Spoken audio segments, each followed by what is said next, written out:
Welcome to Decode Your Burnout, the podcast where we crack the code on burnout based on three primary factors: your programming, environment, and personality. We also feature experts who debunk the myths about what it takes to be successful in their industry and spin those tips to fit the workplace so you can optimize the way you work. I'm your host, Dr. Sharon Grossman, a psychologist turned coach, author, and burnout expert. If you're burned out and want to go from exhausted to extraordinary, book a free breakthrough session with me by going to bookachatwithsharon.com. And if you want to see how you're doing and what to focus on next, download the Burnout Checklist. You'll find the link in the show notes or go to bit.ly/checkyourburnout. Now let's get started.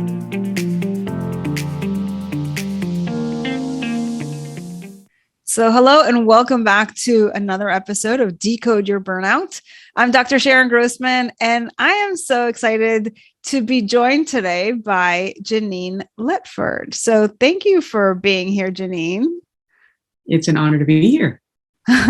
And, you know, I always love to start the show just by hearing a little bit about, you know, who you are today, and then we'll go back in time and hear a little bit about that burnout story that has brought you here to this show, and then we can take it from there. How does that sound? Sure. Great. Well, I am Genein Letford, the founder and creator of a term called intercultural creativity. It's the intersection of cultural competence, which is your ability to interact with people with different lived experiences, different cultural backgrounds, and just, different lives, and also creative thinking. And so not necessarily artistic thinking, but the process of coming up with something new, things with new relevance, value, things along those lines. So looking at the intersection of how they both affect our lived experience and our brain. And that's what I'm doing today. Very cool. So this is what you're doing now. What were you doing earlier that led you to burnout? So I was an educator, classroom teacher, K-5. So completely there. And, especially now, I taught for 15 years. I actually left the classroom in 2019, 6 months before the pandemic hit. Oh, and so, wow. It's a whole other type of, experience right now, dealing with the pandemic and dealing with the normal issues that educators have to deal with, especially with such young children where they're in that child development stage. So I taught for 15 years, loved it, really got creative with how I taught, and just grew, and then started speaking and doing curriculum as well. Okay. And so during your 15 years, at what point did you start feeling burned out? I love to work. I wouldn't maybe call myself a workaholic, but I feel alive when I'm producing. If you look up my name, the way it's spelled, it says one who produces. So I'm like, that makes sense, right? And sometimes for me, I have a 3-year-old Wait, tell us about the name thing. So we're all clear. But Genein is Genein, the way that I spell it. So I just looked it up because I'm very big on etymology. And when I meet people, I look up the meaning of their names and where they came from. And so I just looked up my name, and it said to produce. It said Gen and then -in. And it said to produce. And so that just spoke to me. I was like, that makes so much sense. Because I'm always like, what can I produce? What can I create? Wow. And so, but sometimes you can take that too far and you forget to stop and breathe. And sometimes that has happened to me. So my husband, who I've been married to for about 12, 13 years now, he instituted something along the lines of a Sabbath. He didn't really call it a Sabbath, but like he said, Saturday, I'm not working at all, because he works from home and he's self-employed. And so it's very easy to work 7 days a week, 24 hours a day when you're working for yourself. And so I just really past 2-3 years started instituting a Sabbath type of stopping and resting. And so when things got really busy, when I was pregnant, I was trying to write my first book that was published in 2019. And I remember sitting there say, oh, I have some time off, but no one tells you when you're forming a human inside of your body that your brain kind of shuts down. Like I didn't get that memo. So I'm like, how do I write this book? And, I can't think. And I almost thought I was borderline depression almost, but it wasn't. It was just that my body was telling me that I had to stop, especially when you're producing another human, your body does talk to you in interesting ways. And so I had to stop working, per se, and not just my main job, but my side things, and then the book. And I just love to, I'm like an octopus. I just love to have my hands in different things. And that's not always the best thing if things aren't balanced correctly. So just help us understand the timeline on this. So when were you pregnant and trying to write your book? Was it before 2019 while you were still an educator? Yes, I was pregnant in 17. He was born in 2018. And then the book was published in 2019. But the book took me like 3 years to write. This past one that was just published last month, that took me a year. But this one, because I had to stop and I didn't know, and I almost felt that I wasn't producing or worthy, but just because I wasn't working on it. But so that's when that happened. So I started the book in 2016. I became pregnant in 2017, had him in 2018, and then the book was published in 2019. Okay, so you're an educator. You're doing this on the side. Yes. So I have a full-time job at the same time. And not just any job. You're working with kids. You're a teacher, right? And we already know that in that industry, like burnout is super high. It is. And I was a part-time lecturer professor at the local university as well, teaching night classes as well. And on the board of Donors Choose, which is a national nonprofit that helps teachers get classroom materials into their classes. So I was doing a lot, but I never looked at it like I was doing a lot. And that's why instituting a concept of like the Sabbath or stopping for me, a weekly basis, it really changed my view of how I produce. Yeah. Okay. So we'll come back to that, but I just want to like really understand this whole burnout experience that you had. So here you are, and it's almost like you forget how much you were doing, right? Because you keep like, oh yeah, and I did this other thing. So you are working full time with kids. Then you're also pregnant, writing this book on the side. You're teaching night classes. You're on this nonprofit. Anything else going on? I've served on leadership at my church. Yeah. He would ask me to do a talk every once in a while, not a lot, maybe like twice a year. And yeah, it's just, but maybe because I saw my mom doing that. My mother was a single parent mom of 4 children. I'm a twin, so to raise twins is a feat within itself. And yeah, so yeah, like I keep saying, sometimes I don't feel like I'm alive unless I'm doing a lot of stuff. And so it was shifting that mindset. Okay, so yeah, speaking of which, I'm hearing a couple of different things. So I want to kind of plunge into those. So you've got, obviously, your personality is somebody who's a doer. You like to do a lot of things. But from a programming perspective, I'm hearing a couple of things. One is that you said you feel like you're not worthy when you're not producing. So where does that come from? I'm not sure. I know, well, growing up, I grew up and still have a speech impediment. So I was very shy and quiet growing up and had speech therapy for years and dealt with speech, couldn't speak in class for the longest time. And so maybe me producing through my actions was a way of me communicating because I could not communicate fluently through speech. And so that could be it. I never really thought about that till now. It's kind of interesting, isn't it? Yes, it is. And then, in high school, I ran track. And so I finally felt I was looking for my place to be in the world. And once I found that, I was finally good at something. And being a twin could help that because you're always compared. And my twin was like won speech debates and the poetry contest. And here I couldn't even say my name fluently. And she's winning speech debates. She's brilliant. Love her. We have a great relationship. but still that can be an identity issue, and so maybe me producing was a way to communicate my value, because I could not do it through speech, and I didn't really find my place. I wasn't super duper smart per se, how we test kids, my twin tested for gifted. I did not, and things like that. So maybe this could have been one way that I recuperate or brought that area up. Yeah.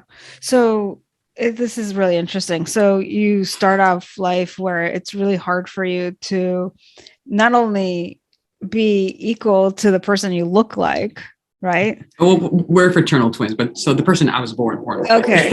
Well, your sister who's same age, and then to, like you said, to even say your name, right? You felt, it sounds like a little embarrassed about how you sounded.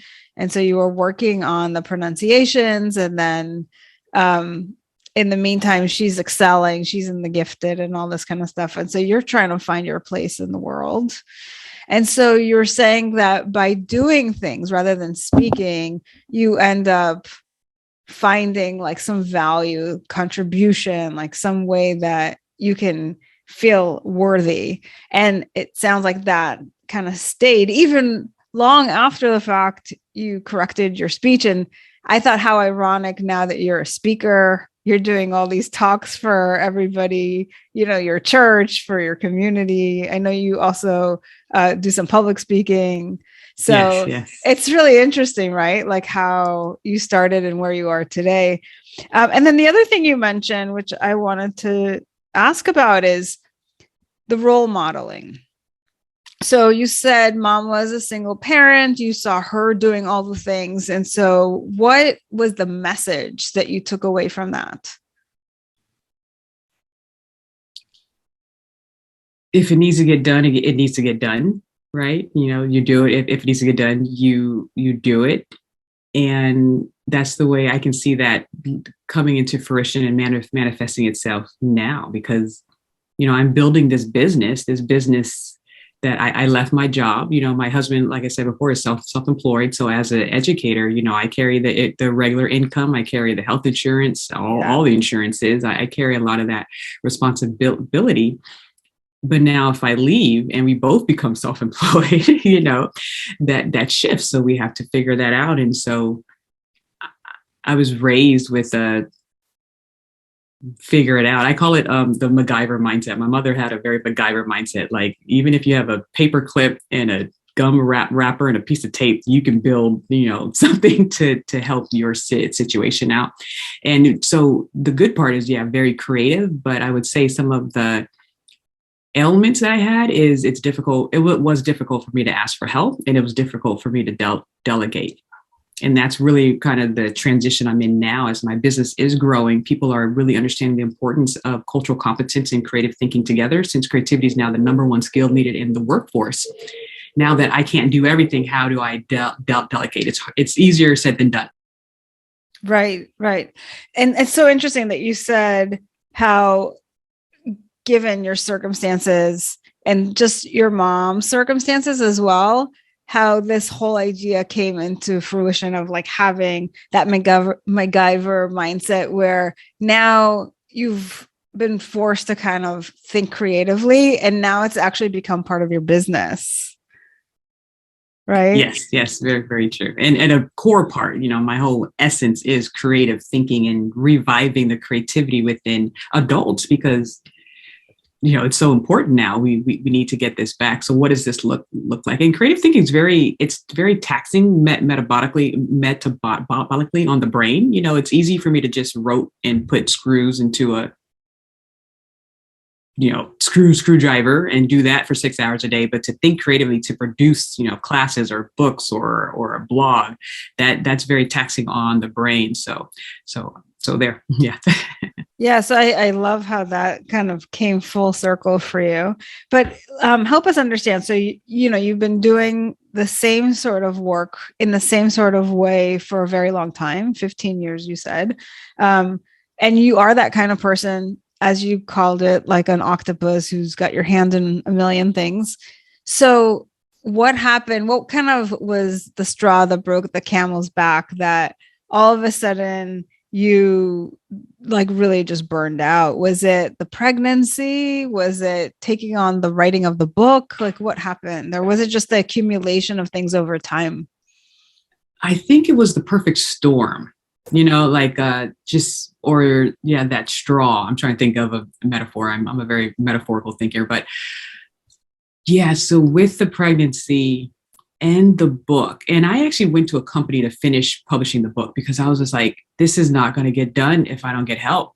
And so I paid money, to people I finished the manuscript, but as far as, getting a copy edited and getting it up on Amazon, all that stuff, I would have had to figure out myself. And I was like, I don't have the brain power to do this. I have to make this investment of money that we don't have, during that 2019 year. And I'm so glad I did because, now I have the book and it was an investment, but, faith came through with the finance. And I think that was it. Yeah. The 18, and then handling being a new mom. It's just, I didn't know how valuable sleep was. Yeah. And just, part of my work talked about the integration, right? The integrated brain and the integrated life of what that looks like. And I didn't know all of these elements were so tied to one another. So my sleeping, my eating, me producing a human inside of my body, me not just having my full-time job, but these 3 other outside projects, I didn't see how they were so much integrated within my whole concept of my well-being. So tell us a little bit about what it felt like. And at what point did you start realizing this is burnout? When I couldn't process ideas like I normally do. So I know how I normally function. And so when I was out of that normal frequency, I was like, okay, something's going on. And it kind of, either you need to stop voluntarily or life will force you to stop. And I felt like I was almost forced to stop. I just remember, like, I see the picture right now of me just sitting on the couch, not even be able to really move. And just saying, okay, I have to switch some things up and pull some things back and put some things on the back burner until my load got a little bit lightened, and really just take some time for myself, and my husband even sent me away for 2 days to the desert. And that was great as well. It was just things like that I just couldn't just, recharge and reground. So was it more while you were pregnant or as you became a mom that you started to notice it's hard to process? Because, we talk about like pregnancy brain. And so I'm just curious, like, how do you differentiate between like what women typically experience when they're pregnant versus like more burnout where you're not able to process because you're just fried? Right. This was after the baby was born. So, because I remember I went on this mini forced retreat when he was born, or about a year or so after. So I think it was around then. The first issue I had was when I was pregnant. I just remember that scene, because even during my pregnancy, I was get up and go. Like I worked to the end of my pregnancy, about a week or two before he came, and I believe it was about a year and a half after he was born, I realized that I just had to just take a moment and breathe and stop. And then I went on that mini forced retreat, and that was good. And then I just came back and I decided to really lay out things that were important, right? And things that could wait. And that was really me taking my power back and my time back. Time, huge concept of just the importance of time and who owns your time and who are you letting steal your time and things along those lines. I came up to that realization. And even now, as I'm building my business with a 3-year-old, it's coming to the point where people are really starting to love this idea, and speaking gigs are a lot online, but some are coming back in person. And so it's now even thinking, okay, how do I judge what's worth me getting on a plane and leaving my family for versus staying in front of the computer, versus not even taking a gig, versus passing some of my gigs to some other speakers that I work with. And before last year, when you're starting a business, you're just like taking any opportunity. I just have to get the word out there. Right. But now it's gaining some steam that I actually have this type of freedom and choice to make these type of decisions. And so that's where you're catching me now. I'm kind of glad we're having this conversation to make sure I don't burn out again, right? And I'm ahead of the game this time. So the main thing that you noticed when you were burned out is just that it was hard to process information. Yes. Was there anything else? Like, did you feel exhausted? Oh, yes, of course. Yeah, that was a norm. Sometimes sleeping was interrupted. Of course, having a young child, that helps as well.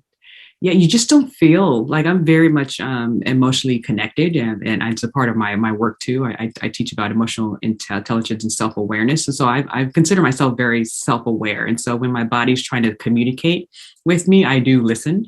And so it was that communication. So it just wasn't just the disruption of my mental faculties, but it was also that communication of my spiritual and physical messages being sent to me of, hey, red flag, because your body will talk to you if you choose to listen. Absolutely. So I love that you mentioned that. And so you grew up with this idea that you have to just get things done. Mm-hmm. And then you have this husband who has a very different kind of idea, which is, you work, but then you give yourself a day off. Right. And when you started to implement that for yourself, this idea of the Sabbath, did you feel at all like resistant to the idea? Was there any sort of guilt about taking time off for yourself? Or was it like, yes, finally I have permission to do it? No, it was a journey. It was a journey that you're just now catching me into full. Now I'm so excited for Friday nights. I'm so excited to just lay everything down. But when I first started, because if your mind's in a routine, you have to take time to get it out of that belief system. So even though I'm not physically working, my brain is still thinking about work, right? And so what does it mean to truly take a Sabbath, right? And so I had to learn to be in the moment. I had to give myself boundaries and restrictions. Maybe if I'm going on a walk with my son, I leave my phone at home. Sometimes I take it with me just for emergencies, because when you're with a toddler, it's good to have a cell phone, but maybe I turn it off, so I had to start being more intentional about how I was protecting not just me not working during that time, but protecting my mental and relational time as well. Mm-hmm. And just being real with myself. Yeah, you say you're taking a Sabbath, but you're checking your email, and your kid's trying to look at it, and he said, Mom, look at me. Mm. Children know when you're not paying attention. You're physically there, but you're not mentally or emotionally there. They're pretty astute with that. Okay, so if somebody's listening to this and they are totally identifying with your story and they're like, you know what, I'm also a doer. I'm that octopus type. I feel like I have my hands in everything. I got a million balls rolling, right? We've heard one strategy that's really been helpful, which is setting boundaries. And a very specific example of that was the Sabbath, where you absolutely take that day off. And once your brain kind of recalibrated to that idea, then it was able to, from what I can gather, just turn work off mentally, even because like that's just my sacred day to be with my son, be with my family, do some fun things for me. What other strategies would you recommend for people who are listening to this? Sure. Well, this one's tied to my work, but it's for your downtime. It's the power of nature, the regenerative power of nature. We've been, I was raised camping. My mother did take us camping. She's an amazing mother. And I say that I'm like the writer of intercultural creativity, but she's the founder of it because she created a home of intercultural creativity, but she made sure to have the arts, right? So we all had to choose an instrument in the 4th grade, and my trumpet became my voice before I can actually fluently use my voice. So that was key. So music was very therapeutic and relaxing, and just a way to express myself, a way for me to not need to use words to think about ideas in a new way. And nature, and seeing the creative power of nature, the metaphorical messages and wisdom within nature. And then I wrote in my book, which I can send you one, the 7 Gems of Intercultural Creativity. I talk about how my husband and I lived in the same place for about 6 or 7 years before Sean was born. But when he was born and started walking and I would do my same walks, it would be like I was on a whole new walk because Sean saw whole new things. And so for me, taking that time off and really just resetting and then being in the moment with him really exploded my own creativity because I got to see a true creative genius at work, which, children are true creative geniuses because they don't have the filtration and the limits that a lot of adults have because of culture, systems, and prior experiences. So that was huge, of being in nature and then being in my art, my artistic expression helped. When you say your artistic expression, you mean like the music? Music, singing, movement. We do a lot of movement. In my house, just like brushing your teeth, we get up and dance randomly. The body is an instrument of thought. The body is an embodied part of the mind. And so to not move is to not, fully capitalize on your thinking ability. So you'll see my son, he just moves, and I want it to be a normal thing for him. So to be able just to move and to have rhythm. So that's what we do. And so I'm really curious. You've obviously transformed how you are in the workplace right now. You are not only teaching this intercultural creativity, but you're living it. You used to be the kind of person who does a million things and then kind of burned out in the process. And now you've got a little bit more balance. What are you hoping to share with your son? Because as we talked about, like there is that programming that gets passed on, like you got from your mom and like he's getting from you. So what are you hoping for him as he grows up in your household? What's the message? Yeah, that's a great question because I'm very much aware of generational concepts that do get passed on, especially with my background. I am, if anyone's listening, I am of African-American descent, and geniuses of my people from the African continent, and then all the historical issues that we know about from the 1600s on this land, and the belief systems that were infiltrated into the African people of this land, it gets passed on. Right.